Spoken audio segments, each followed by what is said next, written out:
বাক্কানো ভৃশ মোদ বিঘ্নমাস্য কন্নাভিলাষী বিপরিষ্য পরিভ্রাম মেদিনীম মার্কণ্ড কয়ে শোনো এ মন্তর তিরোহিত হনে যদি পৃত্তদেব গান উদ্বেগে পূরিত হয় রুচির অন্তর কন্যা হেতু ভ্রমে রুচি পৃথিবী ভিতর কুত্রাপি নাহিকে মিলে কামিনী রতন মনানলে দগ্ধ তিনি হনে অনুক্ষণ কি করে কোথায় যায় চিন্তেন অন্তরে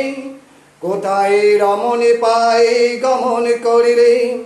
কিসে অভ্যুদয় লবে পৃত্তদেবগণ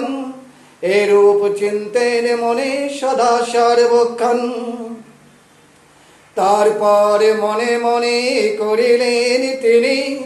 তপস্যা করিয়া আরাধিব পদ্মজনি করিবে বাসনা পূর্ণ দেবে পদ্মাসন এত ভাবি তপে মগ্ন হনুমন্তন শতবর্ষ ক্রমে ক্রমে অতীত হইল তখন ব্রহ্মার হৃদয় সন্তোষ জন্মিল আবিব্রত হয়ে প্রভু রুচির গোচরে কইলেন মিষ্ট ভাবে সমুদর স্বরে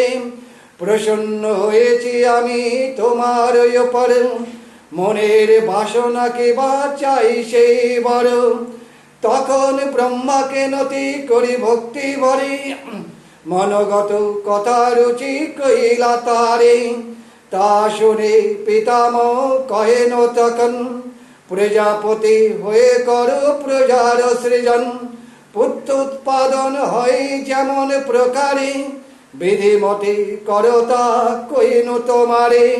এরূপে পালন করে নিজ অধিকার চরমে লোভিবে সিদ্ধি সার হতে সার পৃত্তগণে অনুমতি ধরি শির পরে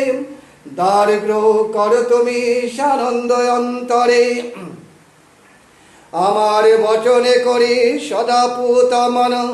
পৃত্তগণে ভক্তি বরে কর পূজন তারা যদ্যপি তুষ্ট